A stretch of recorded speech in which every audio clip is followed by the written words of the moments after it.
Como veíamos la semana pasada, el capítulo 12 de la carta de Pablo a los romanos es como una especie de bisagra que le da un giro al contenido de la carta, de la parte doctrinal que vimos en los primeros 11 capítulos a la parte práctica en el resto de la epístola. Luego de haber explicado el evangelio con todo lujo de detalles, ahora Pablo nos ayuda a conectar los puntos. ¿Cómo se conecta el evangelio en el que nosotros hemos creído con nuestra vida cristiana práctica? ¿Cómo se supone que debemos vivir ahora, nosotros que hemos sido hechos beneficiarios de las misericordias de Dios en Cristo, que Pablo menciona en el versículo 1?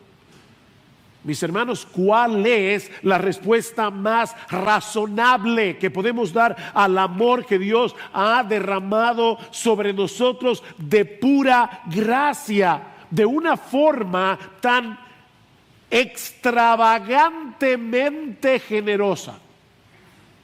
¿Cómo debemos responder al amor de Dios? Bueno, Pablo responde al inicio del capítulo 12 que presentéis vuestros cuerpos en sacrificio vivo y santo.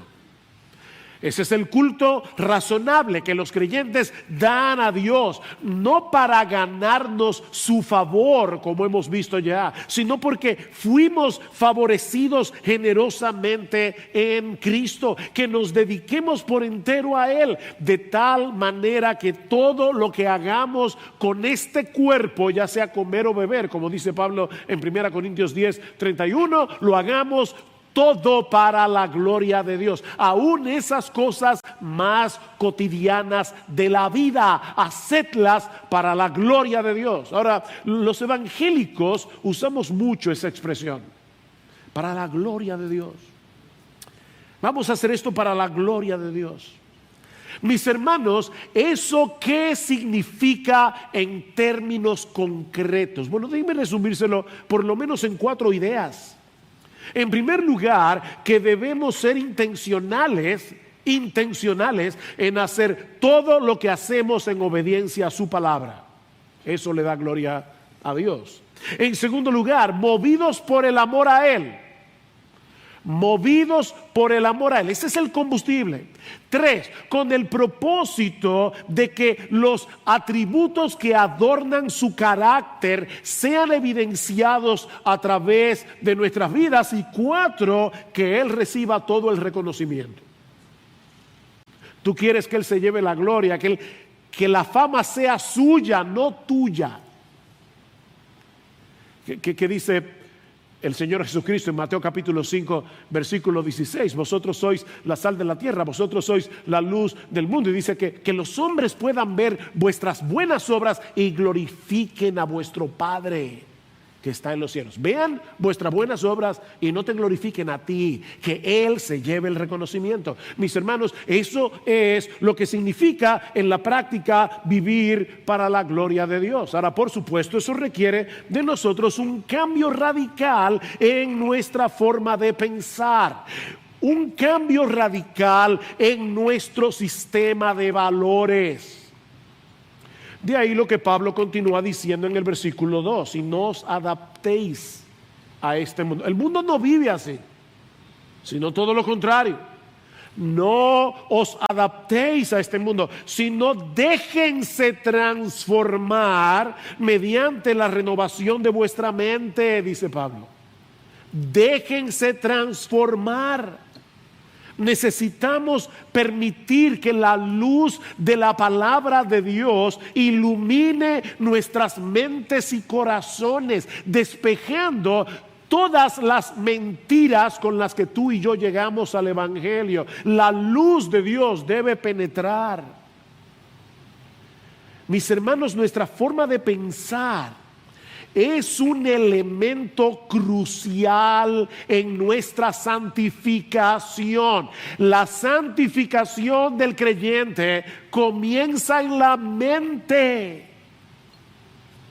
Proverbios capítulo 23, versículo 7 dice que lo que el hombre piensa, eso es lo que él es. tú eres lo que piensas, no más ni menos. Y ahora Pablo va a mostrarnos 3 áreas fundamentales en las que el Evangelio debe renovar nuestras mentes. Y la primera es que el Evangelio debe transformar nuestra forma de pensar con respecto a nosotros mismos. Voy a repetir eso otra vez. El Evangelio de Cristo debe transformar, debe renovar nuestra forma de pensar con respecto a nosotros mismos. No sé si notaron la conexión entre el versículo 3 con lo que Pablo dice en el versículo 2. Vean el versículo 3. Porque en virtud de la gracia que me ha sido dada, digo a cada uno de vosotros que no piense más alto de sí de lo que debe pensar, sino que piense con buen juicio según la medida de fe que Dios ha distribuido a cada uno. ¿Qué dice el versículo 2? Déjense transformar mediante la renovación de vuestra mente. ¿Y qué hace Pablo en el versículo 3? Pablo usa la misma palabra griega 4 veces para hablar de nuestros pensamientos. ¿Ven la conexión? Por eso es que el versículo 3 comienza con un porque. Pablo no va a hablar de otro tema. Pablo está diciendo, déjense transformar. Y esa transformación comienza con lo que tú piensas acerca de ti mismo. Un comentarista traduce este versículo de la siguiente manera para enfatizar y para hacer notar esta palabra de la que yo les estoy hablando. Digo pues, por la gracia que me fue dada a cada uno que está entre vosotros, que no penséis más allá de lo que sea necesario pensar, sino que penséis con pensamiento sobrio. ¿Ven? ¿Ven el énfasis? Necesitamos pensar correctamente en lo que respecta a nosotros mismos. ¿Saben por qué, mis hermanos? Porque todos tenemos la tendencia a estimarnos demasiado. Ese es uno de los aspectos en los que la Biblia y la psicología humanista se contradicen entre sí. ¿Qué nos dicen los psicólogos humanistas en el día de hoy? Que la mayoría de nuestros problemas tienen su origen en una baja autoestima. Si una persona es tímida o se aleja de los demás, es que tiene una baja autoestima. No, es que se estima tanto que no quiere quedar mal delante de los demás. El problema no es una baja autoestima. ¿Tú sabes la razón por la que cuando tú llegas a tu casa tú recuerdas la conversación que tuviste con alguien a ver si dijiste alguna estupidez? Porque tú te estimas demasiado. Yo me estimo demasiado. Nuestro problema, mis amados hermanos, no es que tenemos baja autoestima, es que tenemos una estima demasiado alta. Ese es nuestro problema. Nuestro corazón tiende a intoxicarse con nuestro propio yo. Mira, trata de pasar un día sin mencionar la palabra yo. Trata de pasar 2 horas y te vas a dar cuenta cuánto hablamos de nosotros mismos. Es increíble, yo lo sé porque yo veo mi propio corazón. ¿Cómo se buscan maneras tan creativas para que la conversación gire en torno a mí? Somos geniales en eso. Recientemente leí la historia de una mujer que le dijo a su pastor: pastor, cuando yo confieso mis pecados, mayormente confieso mi pecado de vanidad. Porque cada mañana me admiro en el espejo como por media hora. El pastor le respondió: querida, tu pecado no es la vanidad, es tu imaginación. Ahora, yo no estoy haciendo un juicio de valores con respecto a la sabiduría ni la bondad de ese comentario, pero ¿saben qué, hermanos? Nosotros todos tendemos a creer que somos más de lo que somos y a querer que otros nos vean como nosotros nos vemos.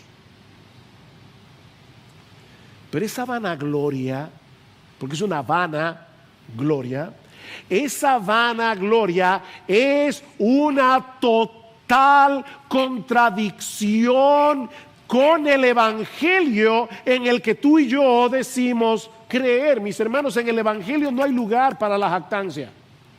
No hay espacio. Romanos 3:27, ¿dónde pues está la jactancia? Queda excluida, dice Pablo. ¿Por cuál ley? ¿La de las obras? No, sino por la ley de la fe. La salvación tiene que ser por fe, porque nosotros, por nosotros mismos, no tenemos ninguna obra que sea lo suficientemente buena como para poder presentarla delante de Dios y ganarnos su favor. Tiene que ser por fe, no por obras. ¿Dónde, pues, está la jactancia? Y es impresionante ver cómo Pablo insiste en ese punto una y otra vez en la carta a los romanos. Pablo conocía el poder destructivo que tiene la jactancia para tu propia alma y para la iglesia. En el capítulo anterior, Romanos 11:18, Pablo dice a los gentiles, a los que no eran judíos en la iglesia: no seas arrogante. Romanos 11:20, no seas altanero. Romanos 11:25, no seáis sabios en vuestra propia opinión. Romanos 12:6, no sean altivos en su propia forma de pensar, ni sean sabios en su propia opinión. Otra vez, que tú no te las sabes todas. No seas sabio en tu propia opinión.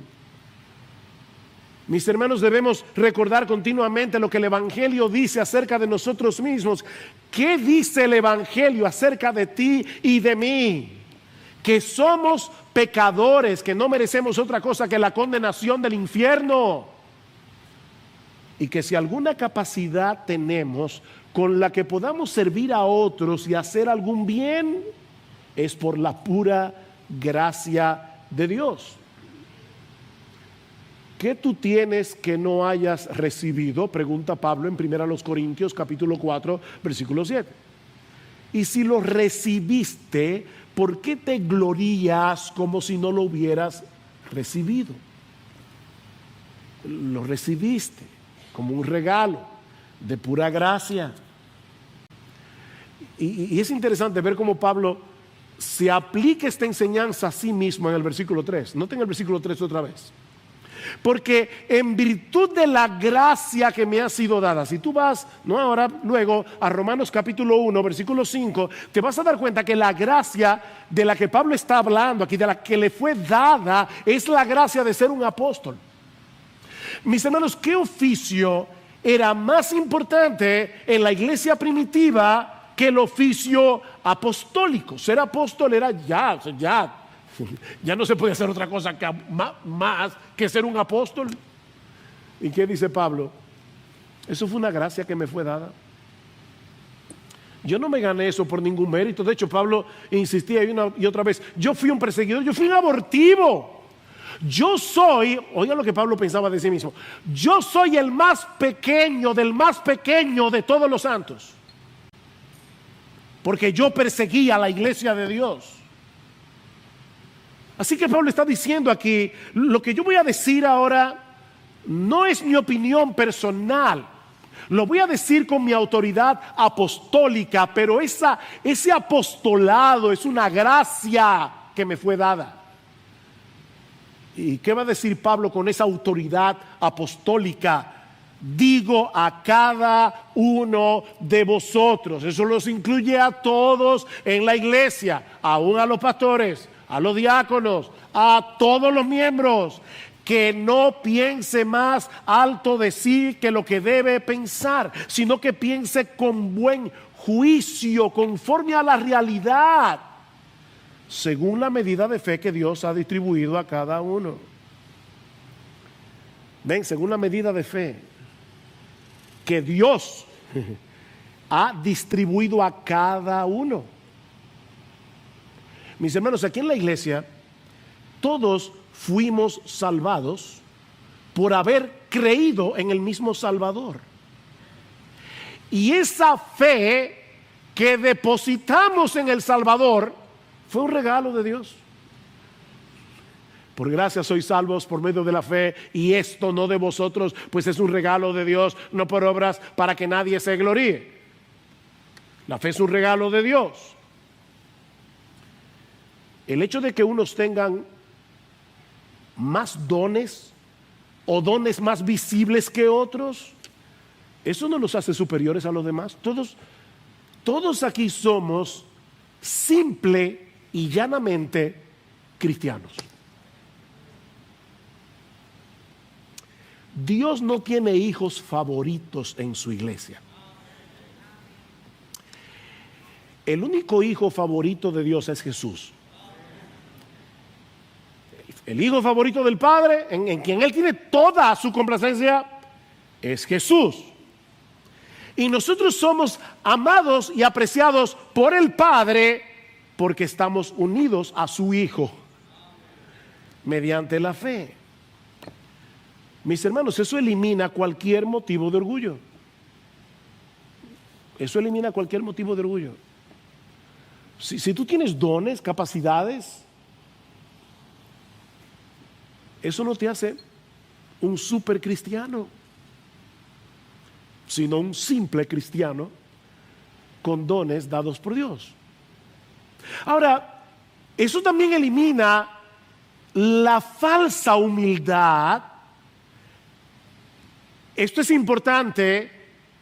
Eso elimina también la falsa humildad que lleva a muchos en la iglesia a pensar que no tienen nada que aportar, nada con qué bendecir a otros, porque yo no tengo el don de aquel hermano, yo no tengo el don de aquella hermana. Pablo dice en 1 Corintios 12:7 que a cada uno se le da la manifestación del Espíritu para el bien común. No hay miembros inservibles en el cuerpo de Cristo, sino que Dios, dice luego en el versículo 18 del capítulo 12 de 1 Corintios, sino que Dios ha colocado a cada uno de los miembros en el cuerpo según le agradó. Y eso nos lleva de la mano a la segunda enseñanza de nuestro texto. Así como el Evangelio debe transformar nuestra forma de pensar con respecto a nosotros mismos, también debe transformar nuestra forma de pensar con respecto a los demás miembros de la iglesia. Vean el versículo 4. Pues así como en un cuerpo tenemos muchos miembros, pero no todos los miembros tienen la misma función, así nosotros que somos muchos, somos un cuerpo en Cristo e individualmente miembros los unos de los otros. Todas las partes del cuerpo tienen funciones distintas, pero todas juntas forman un solo cuerpo. Y cada parte es indispensable para que el cuerpo funcione adecuadamente. ¿No es así? Bueno, hermanos, lo mismo sucede en la iglesia. Lo mismo sucede en la iglesia. Cada miembro debe beneficiar al resto y beneficiarse del resto. Beneficiar al resto y beneficiarse del resto según el don o los dones que Dios ha dado a cada uno. ¿Y qué son los dones espirituales? Jerry Bridges los define como una habilidad dada por Dios y fortalecida por el Espíritu Santo para cumplir la función específica dentro del cuerpo que Dios ha asignado a cada uno de nosotros. Lo repito, es una habilidad dada por Dios, no es natural, dada por Dios, fortalecida por el Espíritu Santo. Tenemos que usar esa capacidad en dependencia del Espíritu de Dios para que sea eficaz. ¿Y para qué Dios nos la dio? Para cumplir la función específica dentro del cuerpo que Dios ha asignado a cada uno de nosotros. En palabras más sencillas, mi hermano, mi hermana, Dios te ha colocado en este cuerpo local de creyentes y te ha capacitado para cumplir una función específica dentro de este cuerpo. De manera que los dones que Dios te ha dado, en el sentido más estricto de la palabra, no te los ha dado a ti, sino a la iglesia.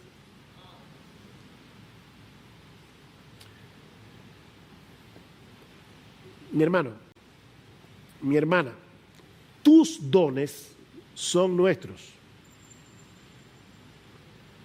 Dios no te los dio a ti, sino a la iglesia, a esta iglesia, a través de ti. ¿Ven la diferencia? Es una gran diferencia. Y por lo tanto, todos nosotros tenemos la obligación de ponernos al servicio de los demás. No podemos vivir nuestras vidas cristianas aislada de la iglesia, porque, versículo 5, somos miembros los unos de los otros. Estamos pegados con algo más poderoso que el coquí.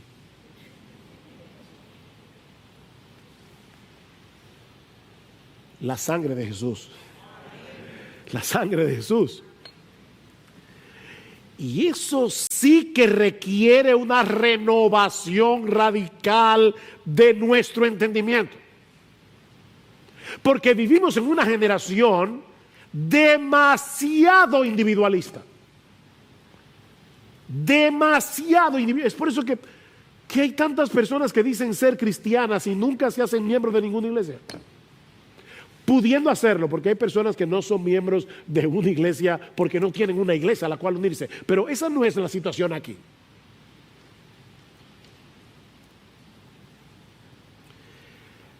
Nos necesitamos mutuamente. Nadie puede crecer a la semejanza de Cristo con ese pensamiento que es tan típico de los niños cuando comienzan a crecer. Yo solo. Ven, cuando uno está tratando de ayudarlo. No, yo solo. No, tú no puedes crecer solo. Dios no te convirtió para que crecieras solo. Por eso es que los grupos pequeños son tan importantes, sobre todo en una iglesia de cierto tamaño como la nuestra. ¿Tú perteneces a un grupo pequeño? Todavía no, pastor. ¿Estás buscando uno donde unirte? ¿Te preocupa eso? ¿Es algo que tú quieres? Porque de no ser así hay algo raro en ti. Hay algo que no está caminando bien.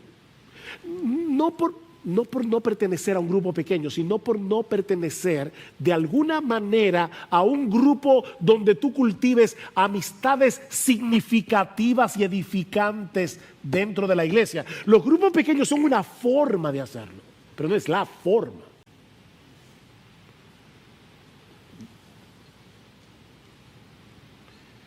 Necesitamos cultivar relaciones significativas. ¿Y eso qué significa? Sí que podemos hablar de muchas cosas, pero sobre todo de la fe que tenemos en común. Eso es lo que significa comunión, unión en lo que tenemos en común. Y es la misma idea de la palabra griega koinonia. Koinonia, koiné, lo que tenemos en común. Debemos beneficiarnos mutuamente, cada cual con la capacidad que Dios le dio. El error que Pablo trató de corregir en ese pasaje de 1 Corintios capítulo 12, que citamos hace un momento, es que la iglesia, los hermanos se estaban dividiendo entre ellos por el tema de los dones, como si algunos hermanos fueran más importantes que otros por las capacidades que Dios le había dado, en vez de verse a sí mismo como parte de un cuerpo y necesitado de los demás. Si todo el cuerpo fuese ojo, pregunta Pablo, ¿qué sería del oído? Y si todo fuera oído, ¿qué sería del olfato? Un solo miembro no hace un cuerpo, por más importante que parezca su don o su capacidad. Y dice luego Pablo en 1 Corintios 12:25 que Dios repartió diferentes funciones dentro de la iglesia. Oigan, ¿para qué? A fin de que en el cuerpo no haya división, sino que los miembros tengan el mismo cuidado unos por otros.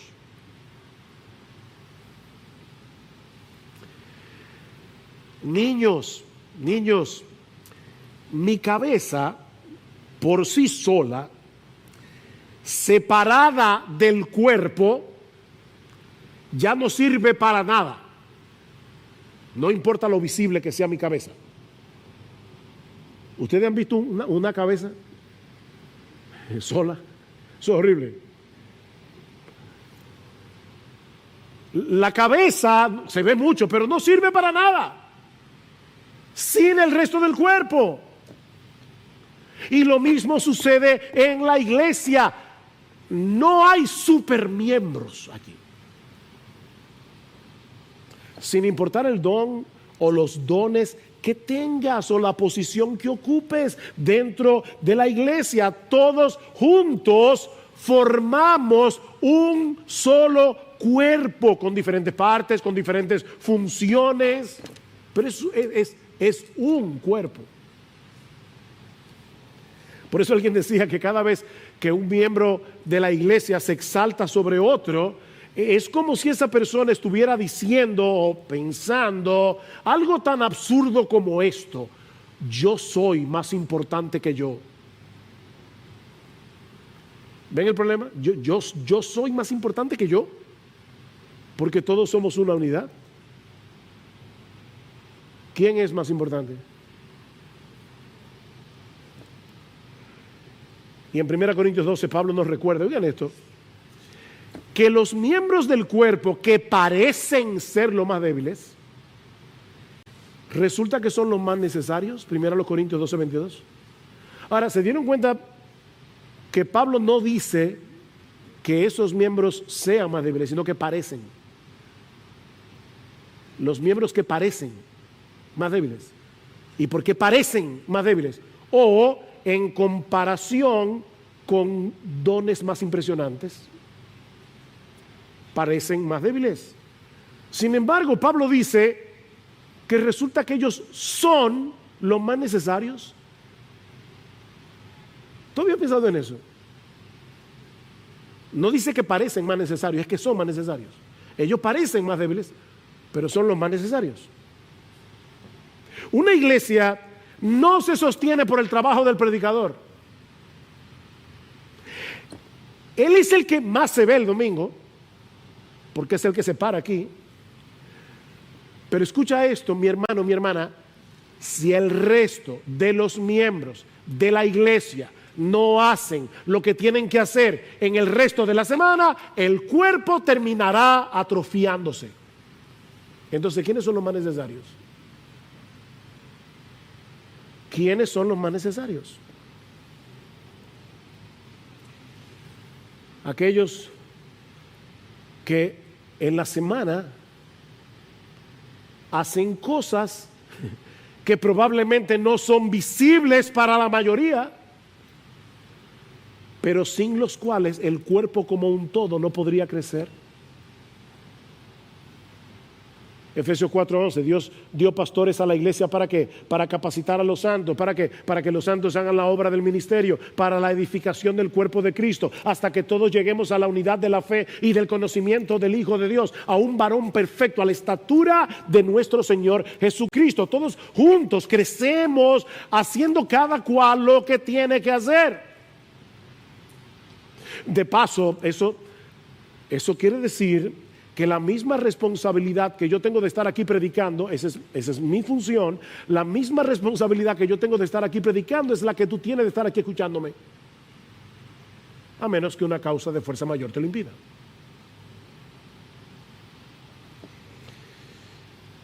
Porque nos estamos beneficiando mutuamente. Y eso nos lleva a la tercera y última enseñanza de nuestro texto. Hemos dicho que el Evangelio debe transformar nuestra forma de pensar con respecto a nosotros mismos. 2, que el Evangelio debe transformar nuestra forma de pensar con respecto a los demás. 3, el Evangelio debe transformar nuestra forma de pensar con respecto al uso de nuestros dones. Versículo 6. Pero, teniendo dones que difieren, ¿ven?, según la gracia, otra vez Pablo insiste en eso, según la gracia que nos ha sido dada, usémoslos. Usémoslos. ¿Tú te imaginas a una persona que le regalan en esta Navidad una caja de herramientas y él la deja ahí guardadita para que no se dañen?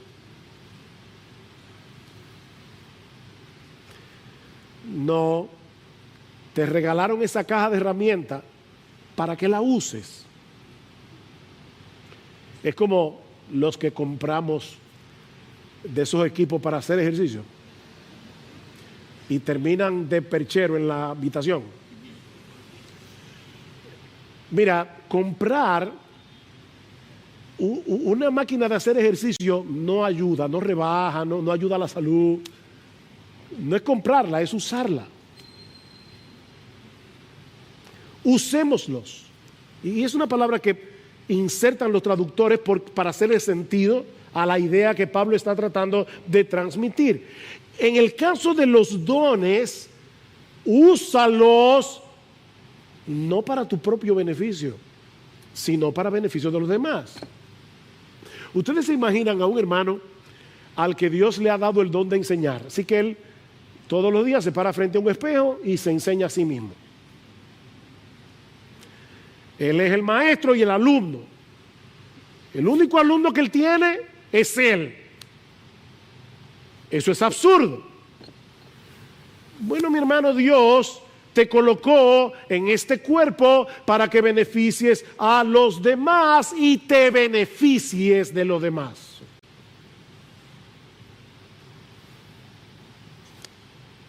¿Y cuáles son esos dones?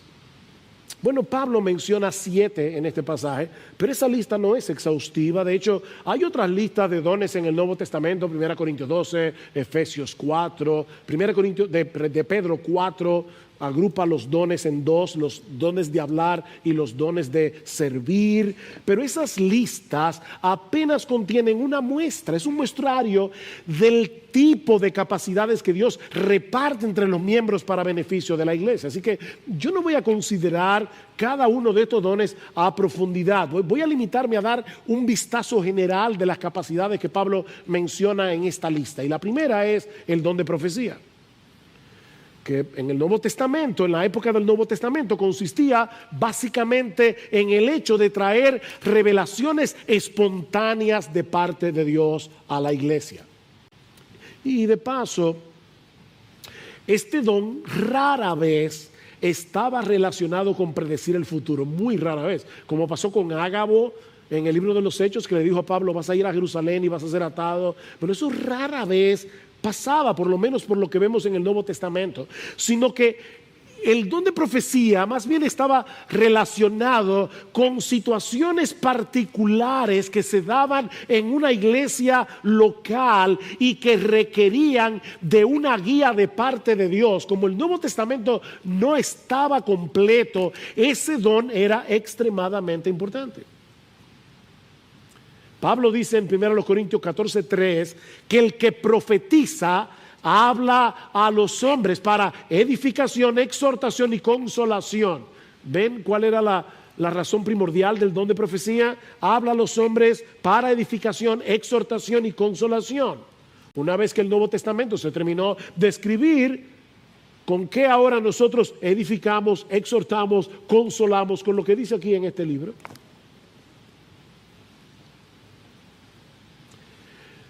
De hecho, es interesante notar que en Efesios 2:20, Pablo menciona a los apóstoles y a los profetas juntos, apóstoles y profetas, como aquellos que pusieron el fundamento de la iglesia. Y todos sabemos cuántas veces se coloca el fundamento de una edificación. Una sola vez y para siempre. Una vez se colocó el fundamento, ya ese don no tiene razón de ser. Y en el caso particular de la profecía en el Nuevo Testamento, bueno, déjeme decir algo en ese sentido. El hecho de predicar hasta cierto punto es practicar un don profético, porque estamos exhortando, consolando, edificando a la iglesia, pero a través de lo que ya Dios dijo en su palabra. Yo no tengo revelaciones espontáneas, por si acaso. Yo no soy inspirado, ni ninguno de los pastores que en esta iglesia son inspirados. Y Pablo nos dice que ese don debe ser usado en proporción a la fe. Literalmente, de acuerdo a la analogía de la fe. Ahí la fe parece ser el conjunto de doctrinas que conforman nuestra fe cristiana. Así que lo que Pablo parece estar diciendo es que el profeta debe hablar de una manera tal que no contradiga ninguna de las doctrinas cristianas, de la fe cristiana, o de lo contrario es un falso profeta. El segundo don es el servicio, el don del servicio. Versículo 7, dice el de servicio en servir. Esta palabra que Pablo usa aquí es de donde proviene nuestra palabra diácono, que significa servidor. ¿Y qué dice Pablo? El que tiene ese don, que se ocupe en servir.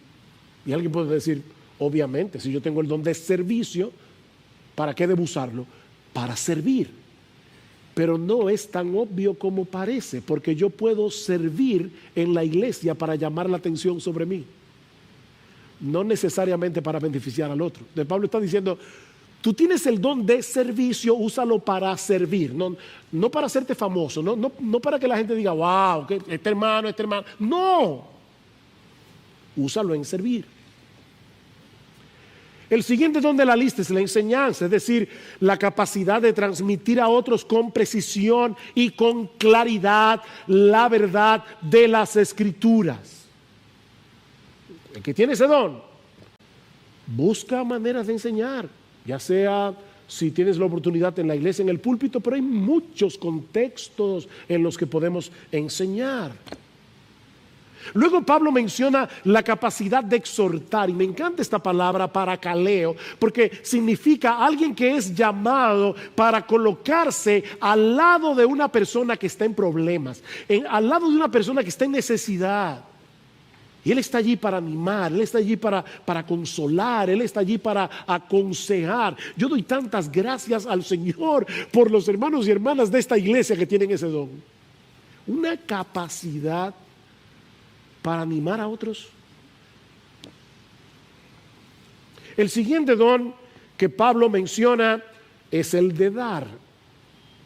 Dar.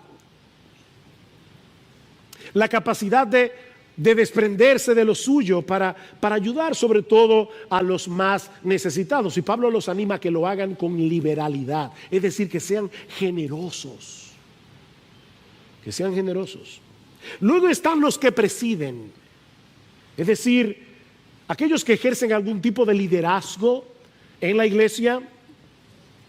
Y mis hermanos, no siempre es fácil guiar a las personas. Yo conocía, mi esposo y yo cuando nos casamos y comenzamos el ministerio hace 39 añitos, conocimos a un señor en Puerto Plata que era ingeniero y de repente se metió a ganadero. Y un día hablando con nosotros, nos decía, mira, yo era ingeniero, pero decidí meterme a ganadero. Es más fácil arriar vacas. Sí, es más fácil. Arriar vacas. Y los líderes se cansan, los líderes se desaniman, porque muchas veces no ven la respuesta que quieren ver.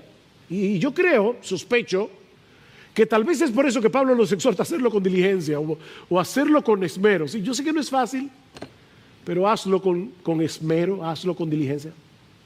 Y finalmente están los que hacen misericordia, es decir, a aquellos que se ocupan de los que están en cualquier tipo de necesidad, no solamente pobreza, misericordia. Meterse en la piel del otro, sufrir con el otro.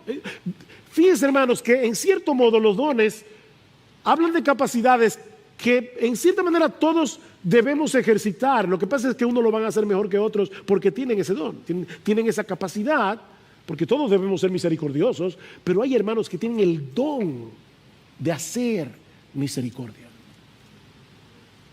Y me llama la atención que Pablo los exhorta a hacerlo con alegría. Hacerlo con alegría. Porque puede llegar un momento en que lo haga con un sentido de hastío. No es fácil estar oyendo problemas y problemas. Y Pablo dice, ¿sabes qué? No lo hagas con un sentido de hastío. Hazlo con un sentido de privilegio, porque tú estás mostrando una de las facetas más hermosas de Jesús. Wow, cuando Jesús va con la procesión y ve esta viuda que acaba de perder a su único hijo, Jesús detuvo la procesión y dice que estaba con sus ojos puestos en ella. El sufrimiento de esta mujer era lo que le revolvía las entrañas a Jesús, y cuando finalmente resucita al muchacho, dice que se lo devolvió a su madre. ¡Wow! ¡Qué hermosa es la misericordia de Jesús! Y dice, el que hace misericordia con alegría. Ahora, como decía, hermanos, esto no es una lista exhaustiva, pero yo creo que nos da una idea general del tipo de capacidad que Dios reparte entre los miembros de la iglesia para que todos nos ayudemos mutuamente a seguir avanzando en el camino de la piedad. No hay que estar en un ministerio oficial de la iglesia para hacer esto. Simplemente tenemos que tener los ojos abiertos y el corazón dispuesto. Los ojos abiertos a las necesidades de otros y el corazón dispuesto a salir de nuestra zona de comodidad para suplir esa necesidad en la medida de nuestras posibilidades. Hermanos, a veces basta una llamada telefónica, acercarse a un hermano después del servicio y preguntarle cómo está, para orar por él. Mi hermano, te veo desanimado. Bueno, ya con la mascarilla eso es difícil, pero de alguna forma uno se da cuenta. De hecho, es la razón por la que venimos a la iglesia. ¿Qué dice Hebreos 10:25? Consideremos los 24. Consideremos cómo estimularnos unos a otros al amor y a las buenas obras, no dejando de congregarnos como algunos tienen por costumbre, sino exhortándonos unos a otros, y mucho más al ver que aquel día se acerca. Nosotros venimos a la iglesia no solamente para ser edificados, sino también para estimularnos unos a otros. Pastor, ¿y cómo yo puedo saber cuál es mi don? Bueno, déjame darte dos consejos breves, muy breves. En primer lugar, involúcrate. Involúcrate en servir a otros. Nadie va a descubrir cuál es su don trancado en su casa orando. Yo no estoy diciendo que no debamos orar. Yo no estoy diciendo que no debamos aún considerar estas listas del Nuevo Testamento y preguntarme hay alguna cosa en la que yo me veo inclinado naturalmente porque Dios tal vez me está inclinando a ocuparme de esto en la iglesia. Pero ¿sabes qué? Hasta que no te involucres en servir a otros en la iglesia, nunca vas a saber cuál es tu don. Mira las necesidades, involúcrate. En segundo lugar, pregúntale a otros miembros de la iglesia. Porque puede ser que ellos estén viendo algo que tú no estás viendo, ya sea una fortaleza o una debilidad. Porque nosotros no somos muy objetivos evaluándonos a nosotros mismos. Había un joven que, creo que fue Spurgeon, que le decía continuamente: yo quiero ser pastor, yo quiero ser pastor. No, fue Howard Hendricks, ahora me acuerdo. Howard Hendricks, que tenía un humor muy agudo, y le decía al señor Hendricks: yo quiero ser pastor. Y Howard Hendricks le decía: muchacho, tú no tienes el don de predicar. Eso para mí es muy obvio oyéndote hablar. Pero el muchacho insistía hasta que Howard Hendricks le dijo: mira, puede ser que tú tengas el don de predicar, pero yo no tengo el don de oírte.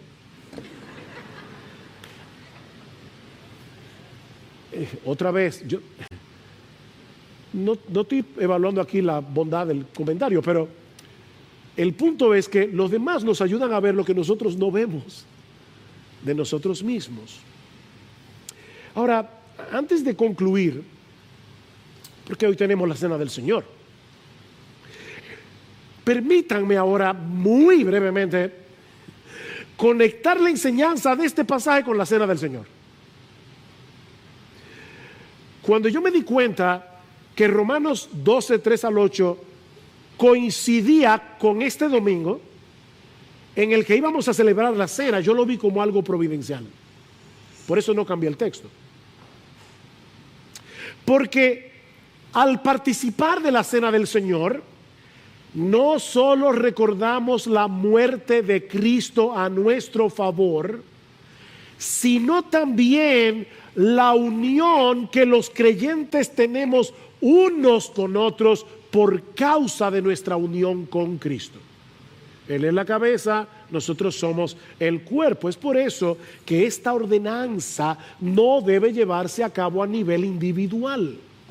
Esto es congregacional, es corporativo. Yo no puedo en mi casa sacar pan y vino y celebrar yo solo a la Cena del Señor. Esto es algo comunitario.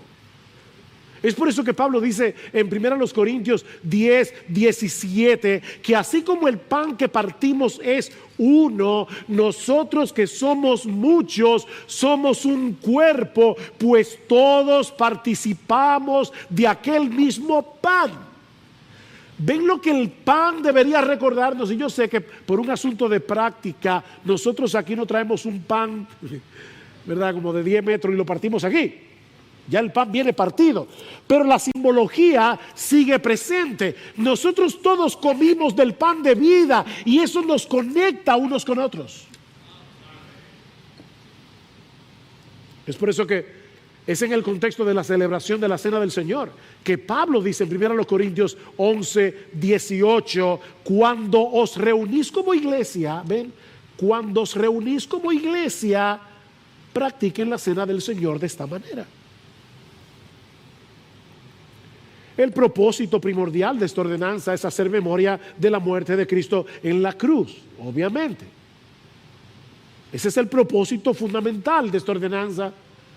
Pero mi hermano, mi hermana, nunca olvides que Cristo se dio a sí mismo por nosotros para redimirnos de toda iniquidad y para purificar para sí un pueblo propio, celoso de buenas obras. Tito capítulo 2, versículo 14. Cristo no murió únicamente para salvar individuos. Él murió para comprar un pueblo, una iglesia. De manera que este es un buen momento para reflexionar en la enseñanza de este pasaje. Reflexiona, mi hermano, a la luz de lo que has oído. Pregúntate, como cristiano que soy, ¿yo vivo con esa conciencia de que yo soy parte de algo más grande que yo? con la conciencia de que yo soy parte de un cuerpo, que yo soy parte de una familia y que debo responder a las misericordias de Dios sirviendo a los demás. Yo soy recipiente de las misericordias de Dios. ¿Qué debo hacer? Tener misericordia de otros. Y no tengo el tiempo, pero si ustedes leen Romanos 12, se van a dar cuenta que muchas de las exhortaciones de Pablo, y son 20 en el capítulo, tienen que ver con el amor y la misericordia. Léanlo cuando lleguen a sus casas. Son exhortaciones al amor y a la misericordia. Estoy tratando de suplir las necesidades de otros según mis dones y las oportunidades que el Señor me da. Bueno, pastor, conmigo no lo están haciendo. Esa no es la pregunta. La pregunta es si tú lo estás haciendo con los otros. Porque el Señor Jesucristo no te va a pedir cuenta por los otros, sino por lo que tú hiciste con tu don.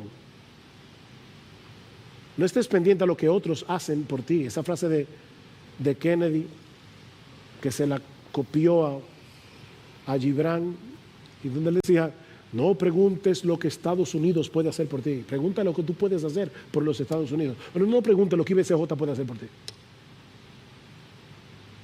Pregunta lo que tú puedes hacer por IBCJ.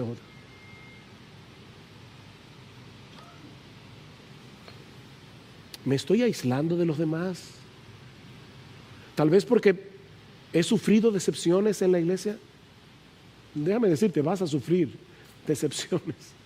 Y muchas. Este es un cuerpo de pecadores redimidos. Vas a ser decepcionado, te lo aviso de antemano.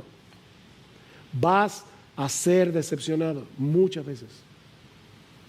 Vas a tener problemas interrelacionales en la iglesia. Lo vas a tener. Malos entendidos. ¿Te estás aislando por causa de eso?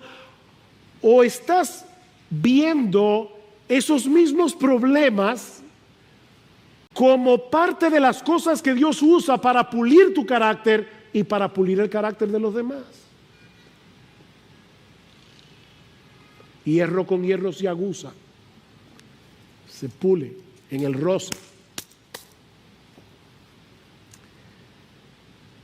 ¿Me estoy dejando ayudar por otros? Porque así como es verdad que hay personas que son pecaminosamente descuidadas por la iglesia, pecaminosamente descuidadas por otros miembros de la iglesia, hay otros que no se dejan ayudar. No son transparentes, no buscan ayuda. Me estoy dejando ayudar conforme a los dones que el Señor ha dado a otros para que yo pueda parecerme cada vez más a mi bendito, precioso, glorioso Señor y Salvador Jesucristo. Oh, mis hermanos, ¿saben qué? Cuando yo veía todas esas preguntas que yo mismo estoy haciendo, llegué a la conclusión, bueno, no, hace mucho que yo llegué a esa conclusión. Todos aquí tenemos que crecer en este aspecto. Todos, comenzando por el predicador. Somos demasiados yoístas.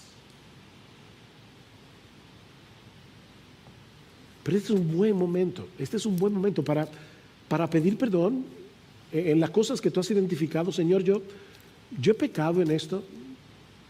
Perdóname, Señor. Yo me he estado aislando. Yo no quiero salir de mi zona de confort. Yo no quiero ser herido. Yo no quiero ser herida. Y me estoy protegiendo. Estoy creando una coraza a mi alrededor. Yo no quiero sufrir. Perdóname, Señor. Porque yo sigo al varón de dolores. Cristo no le dijo al Padre, Padre, yo no voy a ir a la tierra a hacerme hombre para ser despreciado, para ser escupido, para ser azotado y luego crucificado en una cruz. Yo no quiero eso. No, esa no fue la actitud del Señor. Por amor a ti, por amor a mí. Perdóname, Señor. Perdóname, Señor. Porque yo no tengo esa misma forma de pensar que hubo en ti. Que siendo igual a Dios, no estimaste el ser igual a Dios como cosa que aferrarte, sino que te despojaste a ti mismo para venir a humillarse hasta el polvo, para que hoy podamos estar aquí celebrando este memorial. Perdóname, Señor. Y ayúdame a corregir lo deficiente. Ayúdame. Este es el momento en que yo debo pedir perdón y aceptar el perdón por la fe. Si confesamos nuestros pecados, Él es fiel y justo para perdonar nuestros pecados. Confiesa tus pecados y participa de la cena. Participa de la cena. Pero es también un buen momento para hacer propósitos concretos con respecto a mi involucración en mi iglesia para servir a mis hermanos en la fe conforme a mis capacidades, no las que Dios le dio a otros. Tal vez la mía es muy invisible, pero ese fue el don que Dios me dio. Aquí estoy yo, Señor, como parte de este cuerpo. Permíteme, Señor, servirte conforme a los dones y capacidades y las oportunidades que tú me has dado. Padre, nosotros te damos gracias por habernos dado la oportunidad de exponer tu palabra, y ahora te rogamos, Señor, que tú vengas a través de esta ordenanza y nos ayudes a hacer memoria del cuerpo partido de nuestro Señor Jesucristo, su sangre derramada, y del propósito que tú tuviste, Señor, para hacer eso, comprar un pueblo, hacernos parte de una misma familia. Gracias, Señor, porque no nos salvaste para dejarnos solos. Ahora ayúdanos a vivir como lo que somos, parte del cuerpo de tu precioso Hijo.